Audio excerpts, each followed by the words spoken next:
My brother stole my girlfriend and my promotion, then I got the call that changed everything. The knife twisted deeper when Derek flashed that smug smile across the dinner table at Romano's, the same restaurant where I'd planned to propose to Emma just 2 weeks earlier. The engagement ring was still hidden in my bedroom drawer, a $8,000 reminder of how spectacularly wrong everything had gone.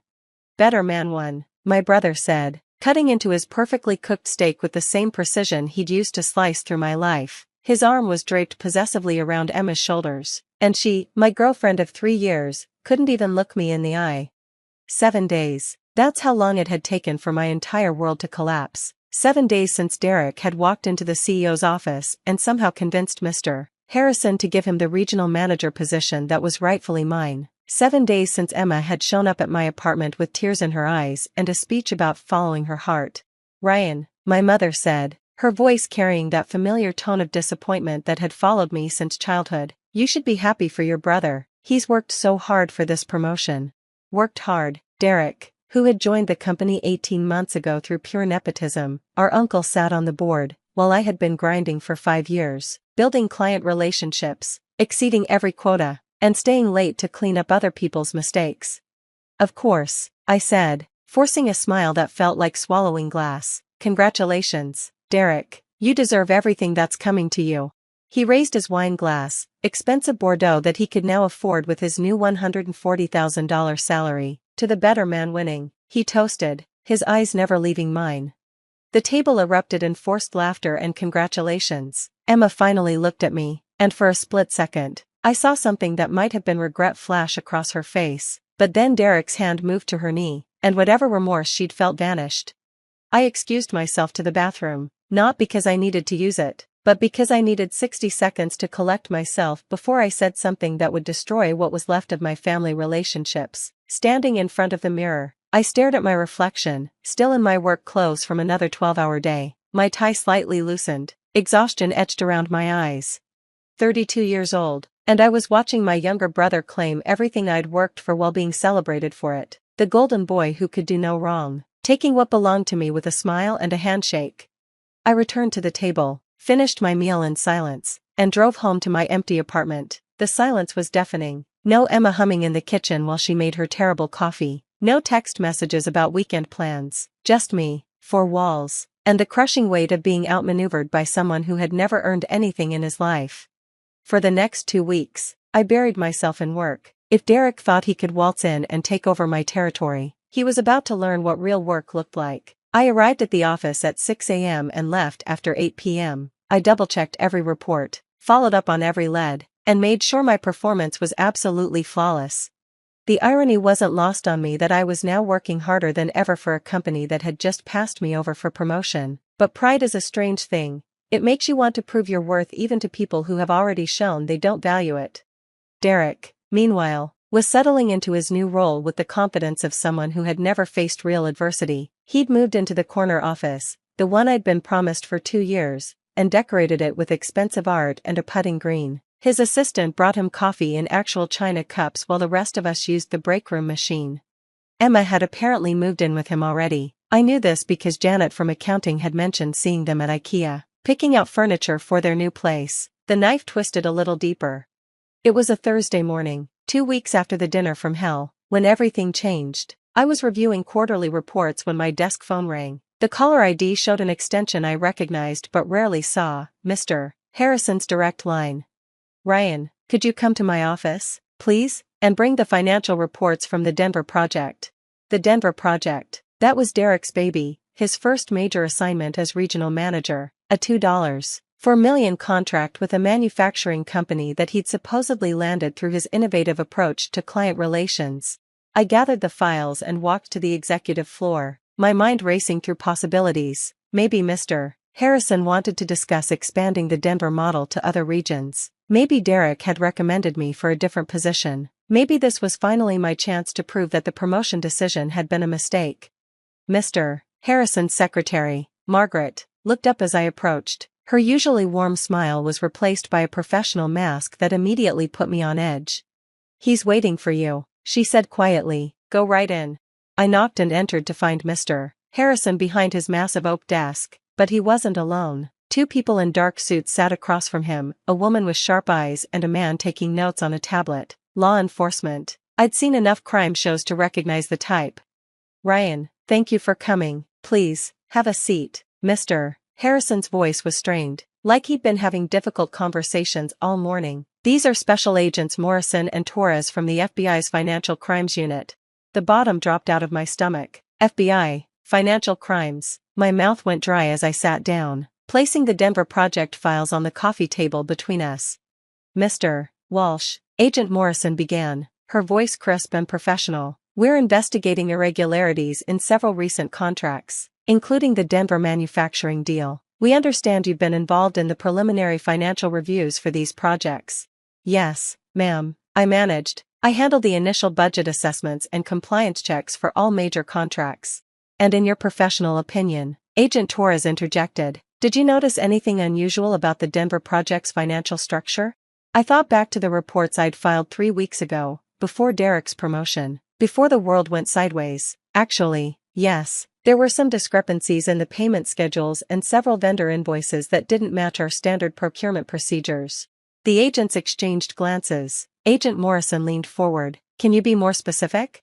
I opened the Denver file and spread the documents across the table. Here, I said, pointing to a series of invoices. These 3 vendors, Pinnacle Solutions, Advanced Logistics, and Premier Consulting, they're all billing for overlapping services, and their payment routing goes through accounts I don't recognize in our standard system. Those are shell companies, Agent Torres said bluntly, all 3 of them, registered to fake addresses and designed to siphon money from legitimate contracts. My blood turned to ice as the implications hit me. You're saying someone was embezzling through the Denver project? We're saying someone has been embezzling through multiple projects over the past 18 months, Agent Morrison replied, to the tune of approximately $1.3 million. 18 months, that's exactly when Derek had joined the company. The scheme was sophisticated, Agent Torres continued. Whoever orchestrated this knew our internal systems well enough to create fake vendors, forge approval signatures, and route payments through accounts designed to look legitimate at first glance. Mr. Harrison cleared his throat. Ryan, I need to ask you directly, did you have any involvement in creating these vendor relationships or approving these payments? No, sir, absolutely not. My voice was stronger than I felt. I only handled the initial assessments. All vendor approvals and final payment authorizations go through the regional manager level. The silence in the room was deafening. Agent Morrison was studying my face like she was reading a book, while Agent Torres made notes on his tablet. Mr. Walsh, Agent Morrison finally said, we've been monitoring this investigation for 6 months. We have bank records, email communications, and digital forensics that paint a very clear picture of who was orchestrating this scheme. She opened a folder and spread several documents across the table, bank statements, email printouts, and what looked like surveillance photos. The primary suspect has been using his position to create fraudulent contracts, establish shell companies, and systematically steal from the company while maintaining the appearance of legitimate business operations. I stared at the documents, my brain struggling to process what I was seeing. One of the email printouts showed a conversation between Derek and someone named Mike Torres discussing payment schedules for the consulting arrangement. The timestamp was from last month. We've been building our case carefully, Agent Torres added, but we needed to eliminate other potential suspects and gather statements from employees who had access to the financial systems. Mr. Harrison rubbed his temples. Ryan, I owe you an apology. When the FBI first approached us 6 months ago, Derek suggested that we needed to be careful about who had access to sensitive financial information. He specifically mentioned that junior employees might not understand the complexities of large-scale contracts. The pieces were falling into place with sickening clarity. Derek hadn't just stolen my promotion, he'd used his new position to cover his tracks while simultaneously making me look like a potential suspect. There's more, Agent Morrison said, pulling out another set of documents. We have evidence that the suspect has been using company resources for personal expenses, luxury purchases, vacation rentals, expensive dinners, all billed to fictitious project accounts. She showed me a credit card statement with charges I recognized, Romano's restaurant from 2 weeks ago, a jewelry store purchase for $3,200 on the same day Derek and Emma had announced their engagement, and a weekend getaway to the Bahamas last month. He's been living beyond his means, Agent Torres explained, and using the company as his personal bank account. My phone buzzed with a text message. Derek, family dinner Sunday at Mom's. Bring your appetite for humble pie. I showed the message to Agent Morrison. She actually smiled, the first genuine expression I'd seen from her. Mr. Walsh, we're going to need your full cooperation over the next few days. We'll be executing search warrants and making arrests, but we want to ensure we have all the evidence properly documented. Of course, I said. Anything you need. Mr. Harrison leaned back in his chair, looking like he'd aged 10 years in the past hour. Ryan, I also need to discuss your employment situation. Given what we've learned about Derek's activities, the regional manager position is obviously going to be vacant very soon. 3 days later, I was sitting in my newly assigned corner office, Derek's former office, when Margaret knocked on my door. Ryan, there are some people here to see Derek, but he's not available. Should I send them to you?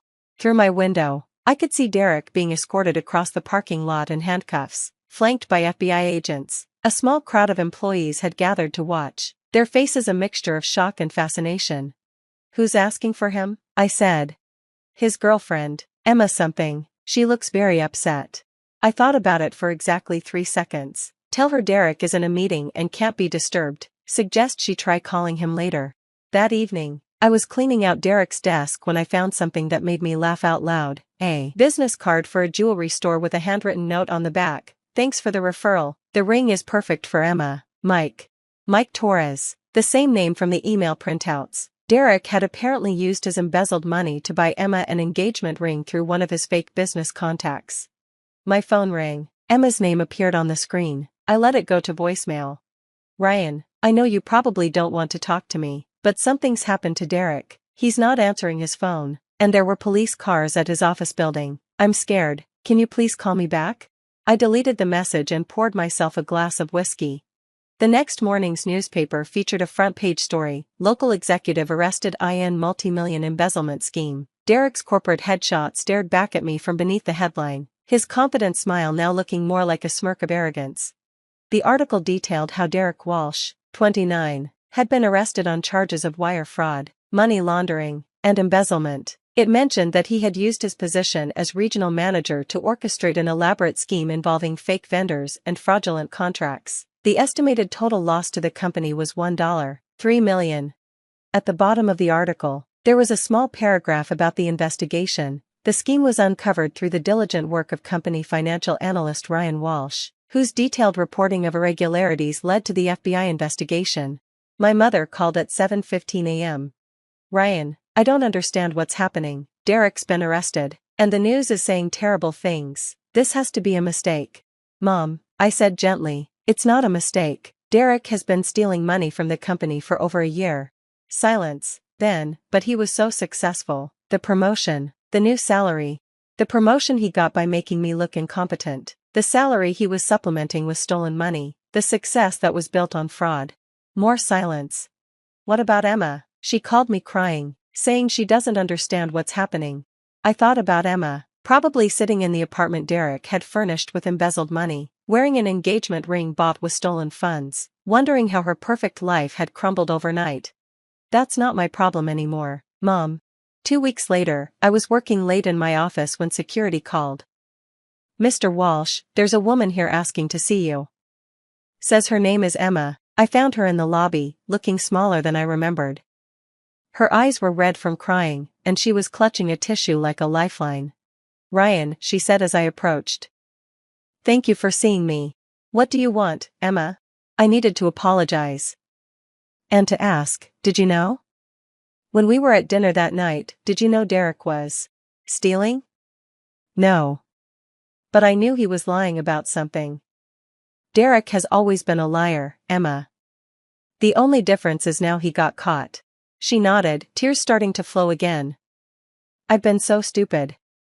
I thought he was this successful, confident man who could give me everything I wanted. And you were just what? Honest? Hardworking? Boring? I was going to say real, she whispered. I looked at her for a long moment, remembering how much I'd loved her, how devastated I'd been when she chose Derek, how I'd planned to propose.